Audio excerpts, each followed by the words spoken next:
Yeah, we've finally done. That took forever. Let's go home quickly. Jackson and Mason, your dad has gone now. So I don't have to care for you two anymore, right? Shortly after my son Matthew's funeral was conducted, his wife, Emily, said the unbelievable words. What was she thinking when she said such things? I wonder what she would say to her twin, Jackson and Mason, who is in the midst of grief over the loss of their father. The parent of these kids are only you now. Think about it carefully. What? I'm going to remarry a handsome doctor. Let the old lady raise the twins. See you. While I was confused, Emily spat out selfish lines and left gracefully. The attendees and I were taken aback by the sudden turn of events. Fine then. After Emily left, I muttered quietly, I'll take care of Jackson and Mason. After finishing the tumultuous funeral and returning home, I finally crawled into bed and let out a deep sigh. I've never felt a day drag on this long. I'm exhausted beyond belief. My eyes naturally close. Ha ha ha. Giggle giggle. At 2 a.m., eerie laughter emanates from the next room, waking me up. Opening the door, in the darkness, two faces illuminated by the pale glow of the screen. There were Jackson and Mason, supposed to be grieving, laughing heartily at the computer screen. I'm Mia. I've been living alone in this house since my beloved husband passed away 3 years ago. My only joy is when my adorable grandsons come to visit. Today, I'm restless and can't seem to calm down since it's the day Jackson and Mason, my grandsons, are coming over to play after a long time. Even though I finished preparing lunch, I felt like something was missing and ended up wandering around the room. That's right, the camera. My grandchildren, who just started elementary school, said they would show me their school uniforms. To capture their special moment, I started rummaging around for the camera. Found it. Now everything's ready. Just as I finally breathed a sigh of relief, I heard the sound of a car engine stopping in front of the house. Grandma, hello. Hello.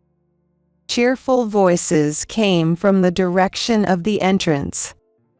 Hello, you two. You came just in time. As I replied, I hurried to the entrance, where Jackson and Mason stood with shiny backpacks and crisp uniforms. Following them were my son Matthew and his wife Emily. Mom, we're home. Hello, Mia. Long time no see. Welcome, come on in. I welcomed my son's family and had a photo shoot. My grandchildren, carrying bags slightly bigger than their bodies, looked adorable. I couldn't tell if they were carrying the bags or if the bags were carrying them. Grandma, guess what? I was in a different class from Mason. I had a male teacher, and Jackson had a female teacher. Yes, my grandsons are twins. My only son Matthew married Emily 8 years ago, and to our surprise, they were blessed with twins not long after. I suddenly had 2 grandchildren. I remember feeling so happy. However, I was surprised when my son came to me to report that he was marrying Emily. Originally, because Matthew had a calm and serious personality, and he had spent his student days quietly, I never imagined he would choose a beautiful and sharp woman like a model. Thanks to that, the twins who were born also have distinct and well-defined features. They might be what you call good-looking. Emily was eager to make the most of their good looks, so she was desperate to get Jackson and Mason into the entertainment industry by sending them to dance school and having them audition. When they first started kindergarten, it seems Jackson and Mason didn't understand what was going on and just went along with it, attending dances and auditions. Recently, I've been wondering how they've been doing while preparing meals in the kitchen with Matthew. When Emily went to the car to fetch something she forgot, Matthew quietly started talking. Mom, actually. It seems to be about Jackson and Mason. When they first started elementary school, they really didn't want to dance anymore, and they hated being on TV. They rebelled against it a lot, and for a while, their relationship with Emily wasn't great. They seemed to become more assertive and expressed their feelings to Matthew and Emily. Jackson and Mason, much like Matthew, were not comfortable with being in the spotlight. Emily was desperate to keep them going, but they ended up quitting everything for Jackson and Mason's sake. It could have led to a tense atmosphere between us, but things are fine now. Just as I was concerned about their recent behavior but hadn't had the chance to ask, Matthew quietly confided in me, away from Emily and the two boys. They seem to be working hard to adjust to school life now. As we gathered around the table, listening to Jackson and Mason talk about their school experiences, I felt relieved to see that they were enjoying themselves. Though I had worried about their reserved personalities, it was reassuring to see them happy.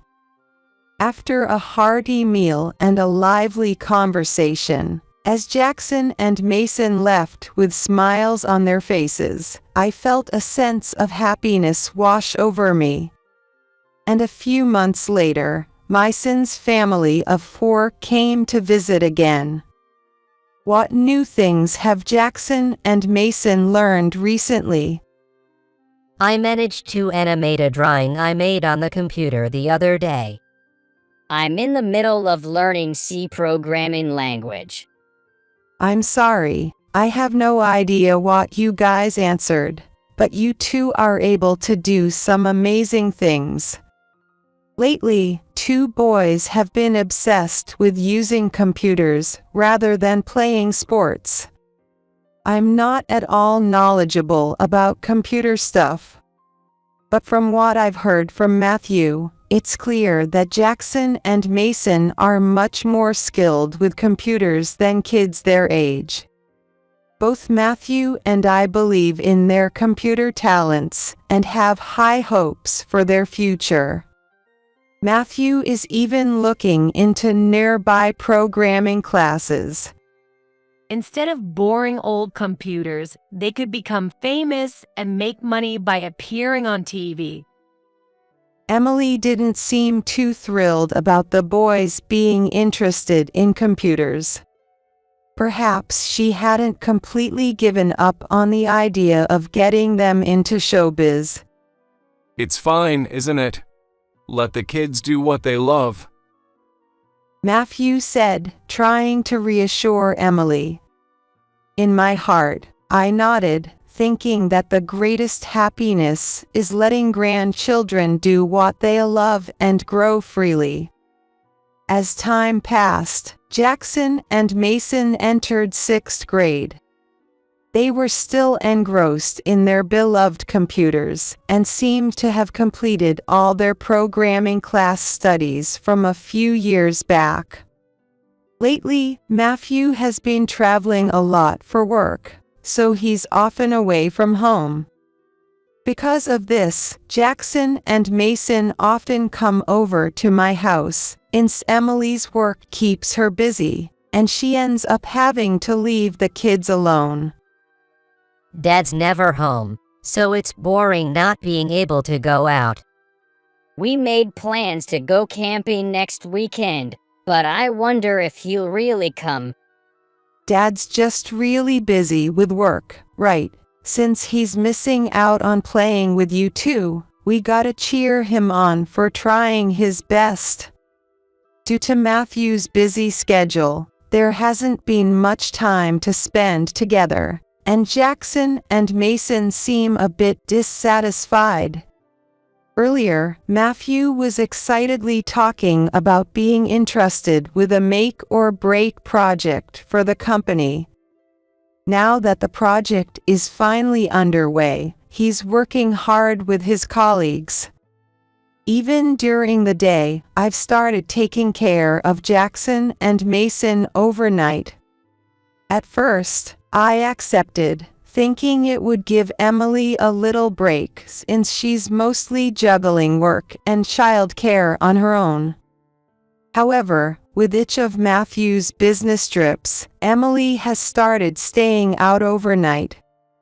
I was more than happy to spend time with my grandsons, but it seemed like she was staying out too often. They are in 6th grade, so I don't think they need that much care, but I wonder if she is having a hard time with them. Mia, please take care of the kids again today. With a swift exit, Emily was gone. Today, Jackson and Mason are staying over again. Oh no, I forgot the cold medicine. Looks like you've caught a cold. That's not good. Since she just left, should I call Emily and ask her to bring it? I called Emily's number. It rang several times without an answer. Finally, the announcement came. The number you have dialed is either switched off or out of range. Emily wasn't picking up. Your mom didn't answer the phone. What should we do about the medicine? Hopefully, it doesn't get worse. Oh, I know Mom usually turns off her phone for important stuff. Jackson's words made me ask back without thinking. What? So, you mean you can never reach her during important matters? Yeah, no matter when I call, she never picks up. I'm not that sick, so I'll be fine, Grandma. Both of them seemed calm compared to my anxiety. But what if there's an emergency regarding the kids, even during an important matter? So far, nothing serious has happened, and these kids are safe, but could this be considered child neglect? Feeling sorry for Jackson and Mason, who don't seem to get any attention from their mother, I spent the day feeling a bit frustrated. The next night, when Emily came to pick them up, I asked her, "Emily, Mason forgot his medicine, so I called a little after you left. Did you find it hard to pick up the phone?" Oh, sorry about that. I turned off my phone. Didn't the kids tell you? Emily replied without a hint of apology, as if it were perfectly normal. "Oh, I see, but you might want to keep it on just in case something comes up and we need to reach you." I was taken aback by Emily's attitude and couldn't say anything more. After that, Jackson and Mason stayed over several times. While I was looking after them, I called Emily's cell phone several times for various reasons, but as usual, she didn't answer. Then one afternoon, I received a call on my cell phone from an unknown number. I didn't recognize the number. With trepidation, I answered the phone, and I heard the voice of a panicked man on the other end. Hello, is this Matthew's mother? I'm Matthew's colleague. I'm sorry to bother you suddenly. Please calm down and listen. Matthew is currently in the hospital. It took me a moment to comprehend the words coming from the phone. Suddenly, anxiety flooded over me. I asked his colleague for the location of the hospital and hurriedly called a taxi. Even on the way there, I couldn't calm down because I didn't know Matthew's condition. What happened to make him end up in the hospital? Is he okay? Wait, does Emily know anything about this? I decided to call Emily for now. Despite my desire for her to pick up, I was greeted by a long dial tone. Then the announcement came, "The number you have called." Even in times like these, not being able to get in touch with Emily, what on earth is she doing? While praying for her to pick up the phone, I kept calling over and over again, but the result was always the same. I kept trying to reach her while on the way to the hospital, but she never answered. When I arrived at the hospital, a tearful colleague greeted me and informed me of the situation. It seemed that Matthew had suddenly collapsed at work and had been rushed to the hospital. Despite receiving necessary treatment, his condition was critical, and he still hadn't regained consciousness. I tried calling his wife several times, but she never picked up. So I contacted you instead. Thank you for coming so quickly. Emily didn't answer the phone after all.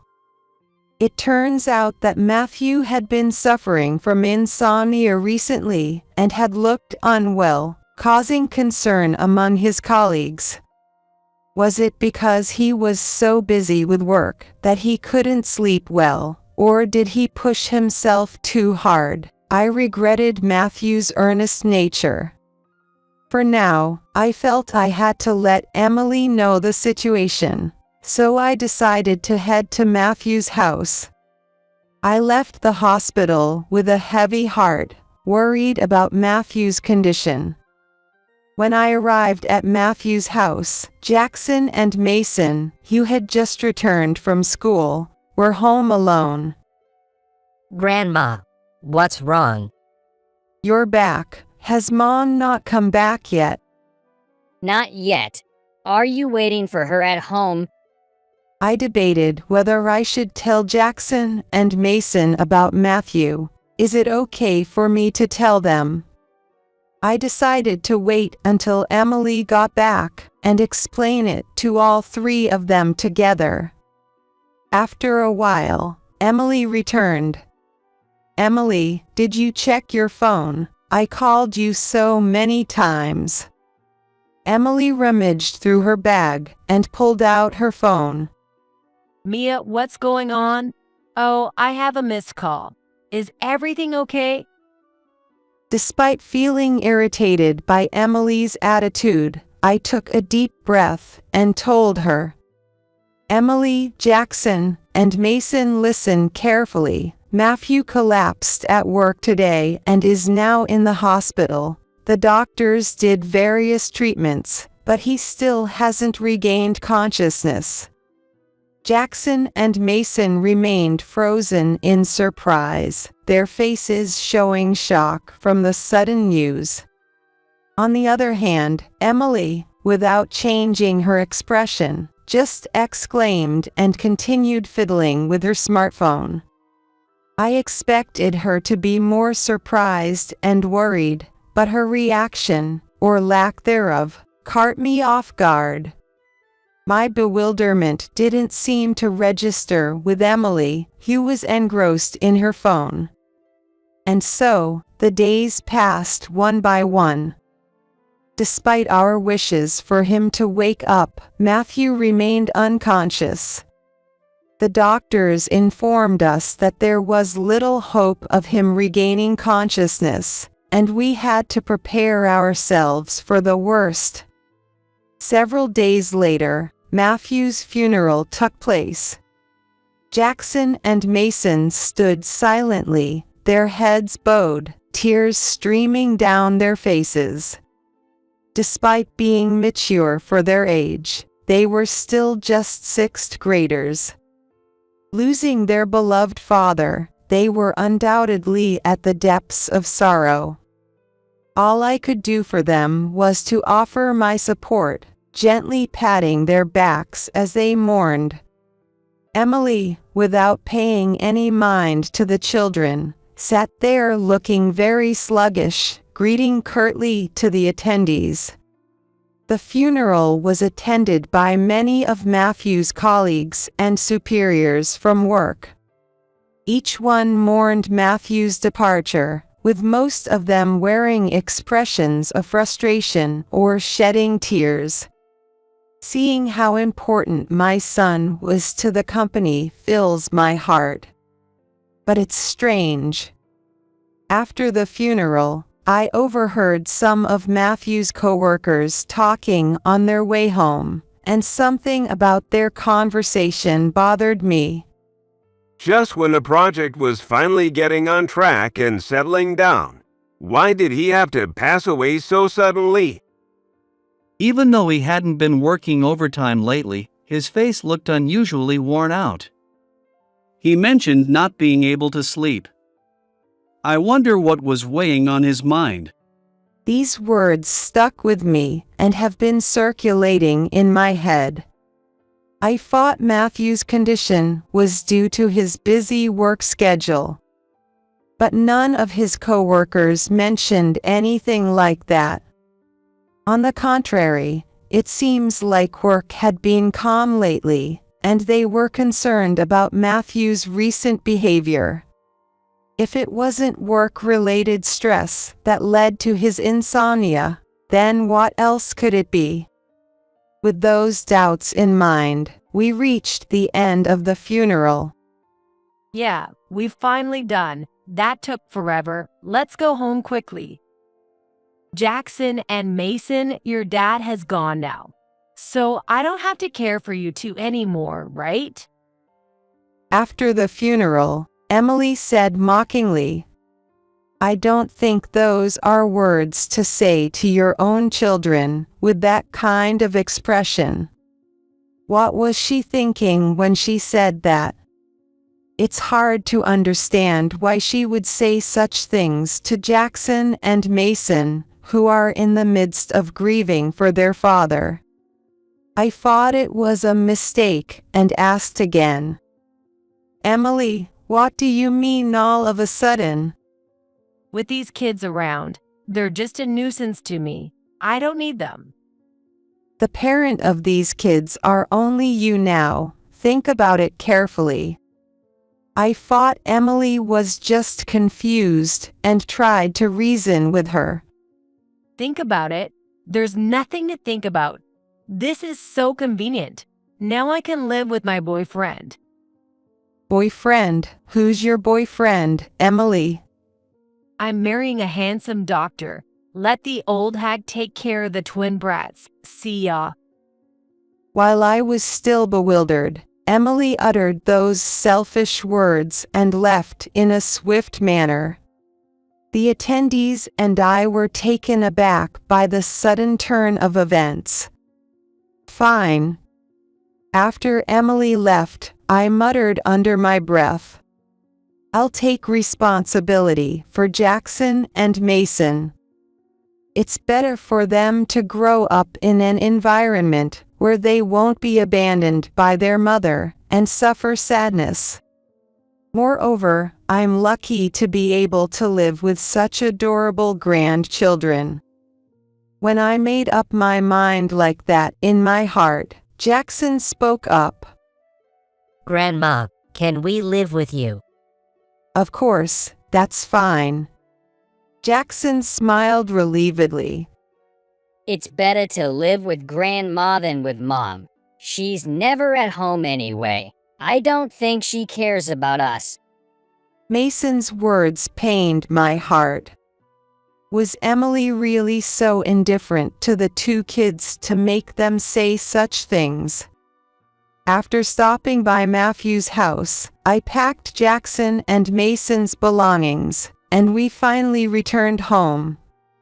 After finishing dinner, both Jackson and Mason seemed tired, with little conversation and sleepy looks. Today must have been exhausting both physically and mentally. After bidding farewell to their father, their mother left them behind as well. I wonder if Jackson and Mason are okay emotionally. They seem calm, as if they've accepted this sudden turn of events, but I can't help but worry about what's going on in their minds.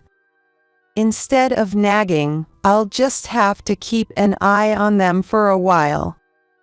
Both of you must be tired today. Get some rest tonight, you two. Once the cleanup was done, I also wanted to rest as soon as possible. While doing chores, Jackson and Mason were no longer in the living room. They must have finished bathing and returned to their room. Finally, I slipped into bed and let out a sigh of relief. Suddenly, I found myself recalling today's events like a movie reel flashing before my eyes.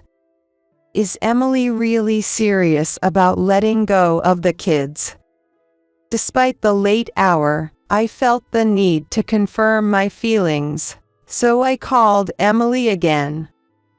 The number you have dialed. I was hoping she'd pick up, but instead, I heard the familiar automated message. Today felt longer than any other day, and I was terribly exhausted. My eyes began to close on their own. Ha ha ha. Giggle giggle. At 2 a.m., I was awakened by laughter coming from the next room. Was I hearing things, I wondered, but the laughter persisted. Jackson and Mason were supposed to be asleep in the next room. Thinking they should be asleep, I gently approached their room to check. As I opened the door, I saw two faces illuminated by the blue glow of a computer screen in the darkness. Jackson and Mason, whom I thought were asleep, were actually giggling while looking at the computer. What's going on here in the middle of the night? Oh, Grandma, did we wake you up? Sorry. Yay, Grandma, take a look at this. As instructed, I peered at the computer screen. Emily, darling, whose chat history is this, anyway? It's Mom and her boyfriend's chat history. Displayed on the computer screen was the chat history between Emily and presumably her boyfriend. I bet notifications are coming to your phone right about now. Upon hearing that, I went to fetch my cell phone and checked it. Sure enough, there were notifications. When I opened them, I saw the same chat history from the chatting app on the computer screen. How did this happen? Did you guys do this? They answered with innocent looks on their faces. Yeah, we did it. By now, everyone in Mom's phone contacts list should have received the images. What's going on? I couldn't make sense of it, so I asked the two what was going on. I think Mom's the reason Dad collapsed. It seemed that Matthew had some doubts about Emily lately, as she had been spending a lot of time away from home. Matthew was pressing Emily about where she had been and what she had been doing, but she was avoiding the questions entirely. Jackson overheard. We're still kids, you know. Dad must have been worrying about something, but he never said anything to us. Matthew seemed troubled by Emily's frequent absences, and the fact that she kept leaving the kids with me each time. Sometimes when I slept with Dad, I heard him groaning in pain, and I'd wake up. Maybe he couldn't sleep because of that. It seemed he had noticed his father's stress and lack of sleep, whether it was just a child's intuition or not. But you know, the relatives and uncles all said it was because Dad was busy with work, even though it's definitely Mom's fault. Jackson said, sounding frustrated. I couldn't say it was Mom's fault at the funeral because no one would believe a kid like me. So, I programmed Mom's phone after the funeral to show everyone the evidence. No matter how much they appealed to the fact that Dad had collapsed, the adults wouldn't believe them. Moreover, they seemed to think that if they tried to speak the truth, Emily would stop them. It was surprising that they would expose things like this, even though they were good with computers. The way the two of them spoke so freely made me curious. However, even though she wasn't home much, I wondered how they managed to manipulate Emily's phone. Mom's not good at using smartphones or computers, so we set it up for her. We remembered all the passwords and stuff. We also checked her messages while we were at it, so we knew who Mom was always talking to.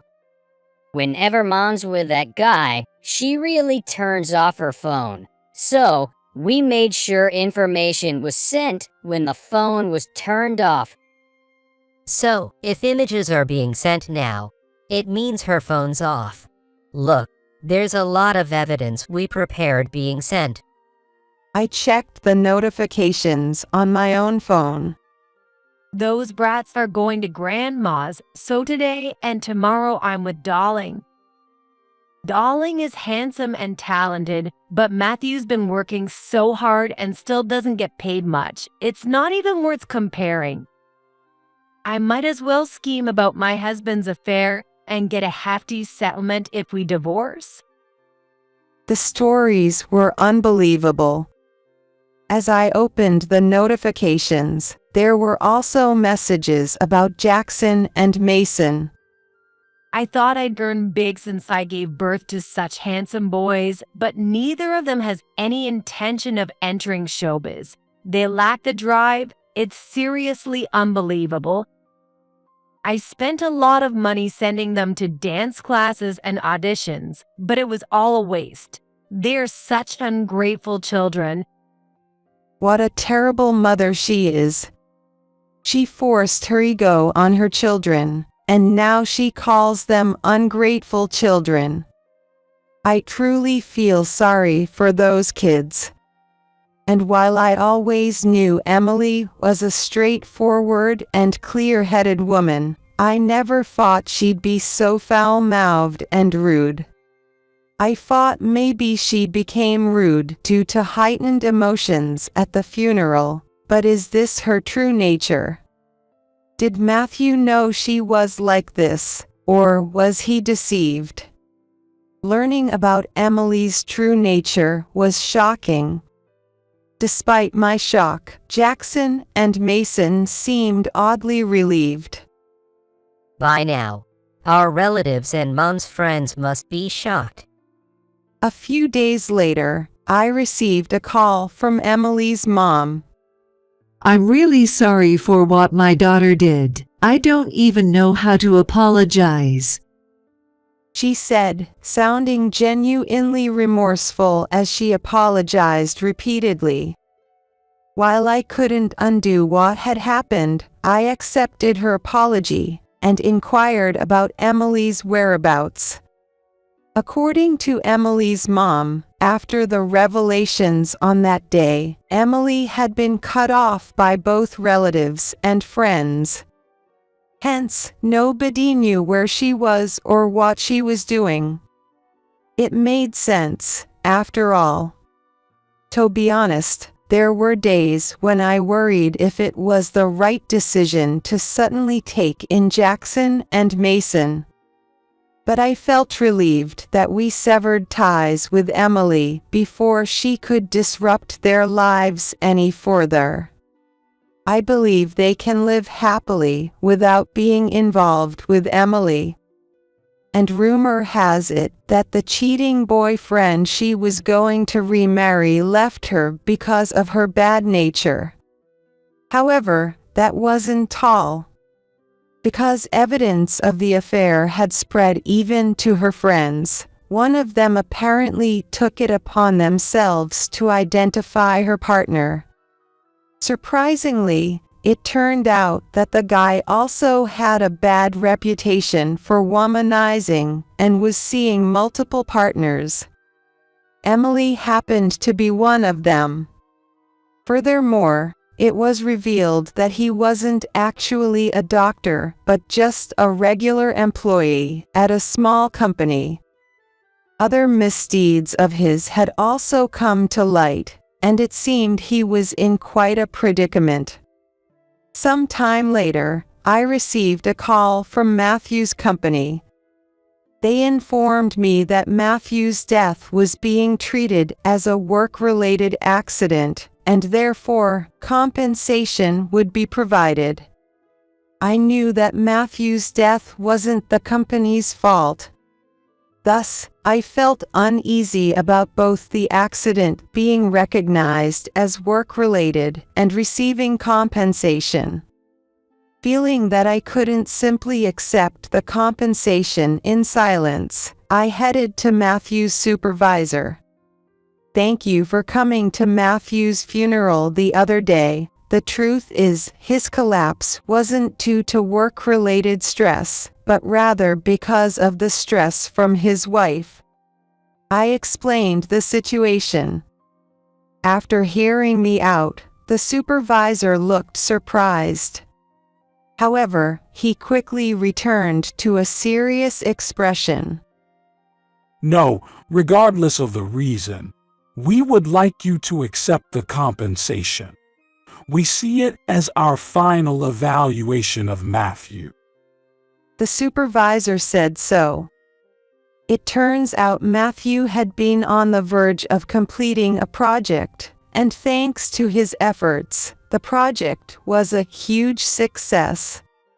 Matthew's contribution was significant, and it wouldn't have been possible without him. This project became a significant turning point for the company's substantial growth, so they are very grateful to Matthew for it, but it seemed they couldn't express those feelings fully and regretted it. I was delighted that they valued Matthew so highly. Matthew's life, where he worked hard earnestly, wasn't in vain. If I could, I would want to directly convey to Matthew that the project was successful because of him, and that the company had expanded thanks to him. But that won't happen. While hoping that Matthew in heaven will receive some form of compensation, I decided to accept the compensation. The amount was more than enough for Jackson and Mason's future education. As Matthew wished when he was alive, I want both of them to grow up freely and pursue what they love. Eventually, they'll each have dreams. I don't want them to give up on their dreams just because they're living with me without their parents. I thought I'd keep this money carefully so that I can provide them with various choices when the time comes. With a heartfelt wish for them to become people who can contribute to society like Matthew, I resolved once again to raise 2 boys. From now on, the 3 of us will live happily while remembering Matthew.